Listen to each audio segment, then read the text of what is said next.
Hey guys, I hope all of you are keeping well. In this particular video, I'll be addressing the following questions which revolve majorly around revisions. The first one, how many revisions are needed for you to be exam ready? The second one, how is it that you should actually be revising? The third one, what is it that you should actually be revising? Let us start with the first question. How many revisions are needed for you to be exam ready? In my opinion, you need minimum 2 revisions in order to be exam ready. 2 full-fledged revisions supplemented by writing practice and paper solving would be adequate. Moving on to the second and the more important question. How is it that you should be revising? Now this is a dilemma which most of the students tend to have. I'm sure many of you would relate to this. Some would have experienced this during their IPCC days. And a few who are appearing for their exams in May 21 and who have started with their revisions would have experienced it right now itself. Which is कि मैंने जब first time ये subject पढ़ा था तब सब समझ गया था एंड याद भी हो गया था, लेकिन सारे सब्जेक्ट्स की फर्स्ट रीडिंग कंप्लीट करने के बाद जब मैं रिवाइज करने बैठा तो कुछ याद ही नहीं आ रहा था. ऐसा लगा कि मैं सब कुछ भूल गया हूं. And now what you do, you'd open up all of your books again and start reading the subject in a fashion which is similar to what you did during your first reading. Now, it is important for you to understand कि ये आपका revision period है, आपका second reading नहीं है, and it is really important to distinguish between the two. Revisions are meant for you to retain the subject and to remember it for a longer period of time. So is there a method using which we can retain the subject for a longer period of time? Yes, I have one for you. It will require you to be disciplined. You have to follow it diligently during your revision period.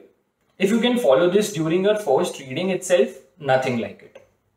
And trust me, with the minimum of efforts, you'll be able to increase the number of revisions you do and also be able to retain what you read for a longer period of time. So what is that method? The first point.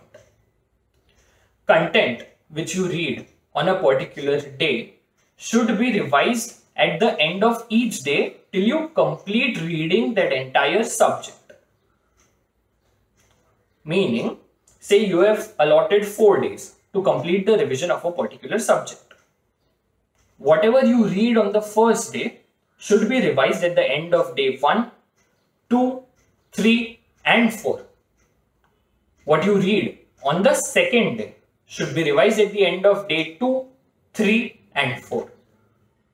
So effectively, during your 4 days of revision, you would have revised 60 to 70% of the subject more than once.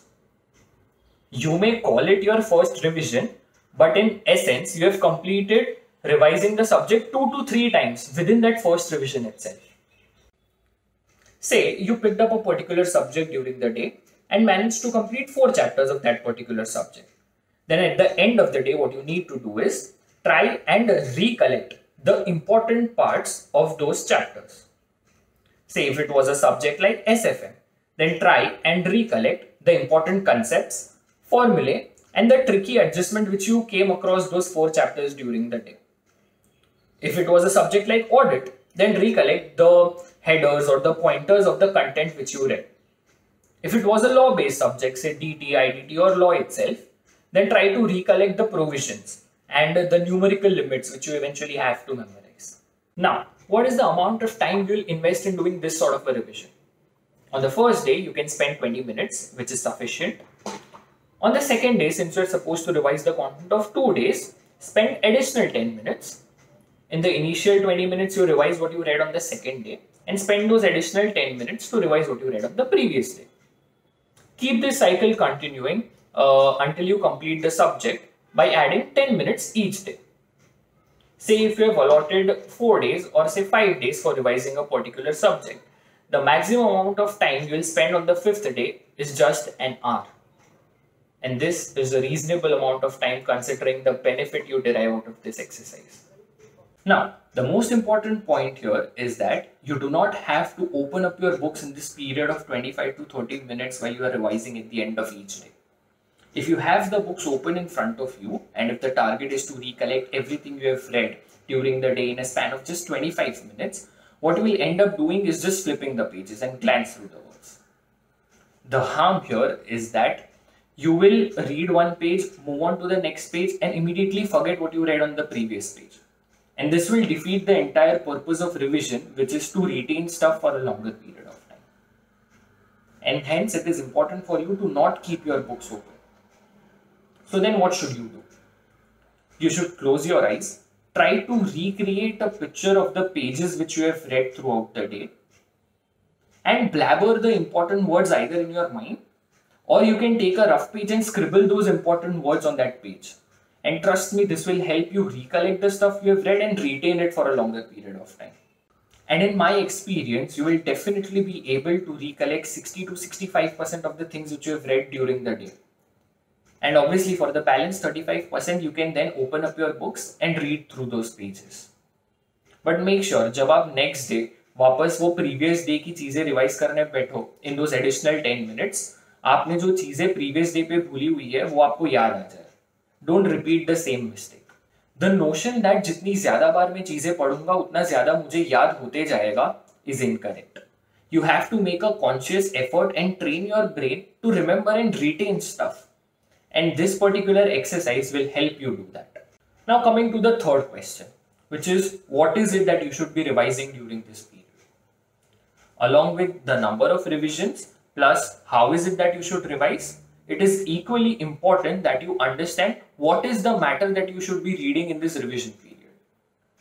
Now, seldom do students get time to go through the RTPs, MTPs and the past papers during their first reading. So, first revision is the apt time where you should be going through all of these. Of course, your attempts, RTPs and MTPs are a must.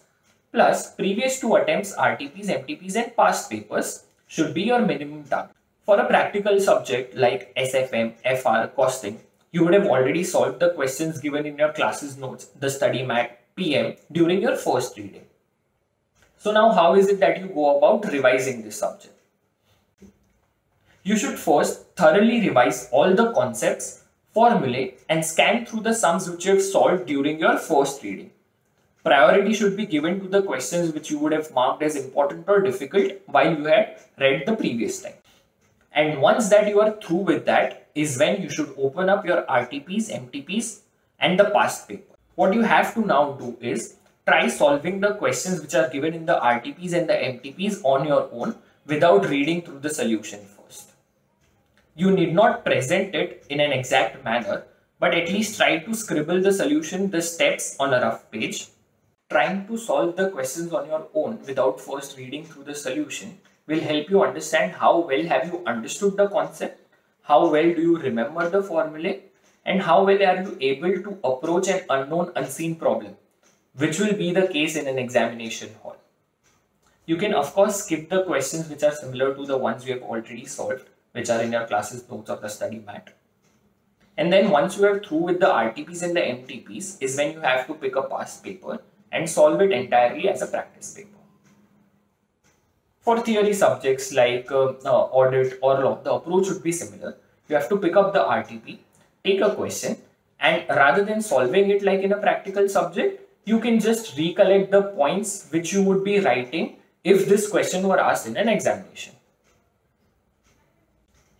Another very, very important point which you have to understand is that apart from RTPs, MTPs and past paper, do not refer to any new material which you haven't seen during your first reading, any material or any author. Unless there is a concept which you feel you haven't understood completely and you want to practice or maybe understand that concept better, only then would you resort to some new material. Now, if you compare yourself with your peers or your other friends कि इसने तो ये author पढ़ा है, इसने ये book में से पढ़ा है, मैंने तो सिर्फ study mat किया है, मैंने तो सिर्फ RTP की है, and कहीं मैं कुछ छोड़ तो नहीं रहा. This is something which you have to. Revision का मतलब ही वही है. जो आपने चीजें पहले पढ़ी हुई है, आप वो वापस पढ़ो and उसको याद कर लो, revise कर लो. Do not resort to any new material. So that's it for this particular video. I'm pretty sure that if you follow the methods which I've suggested for revising in this particular video, it will yield splendid results for you. In the next video, I'll try to cover aspects on scheduling. How do you plan your study leave of 4 to 5 months? Detailed subject-wise breakup. What are the materials you should be referring to? And all of that. So yeah, thank you and stay tuned.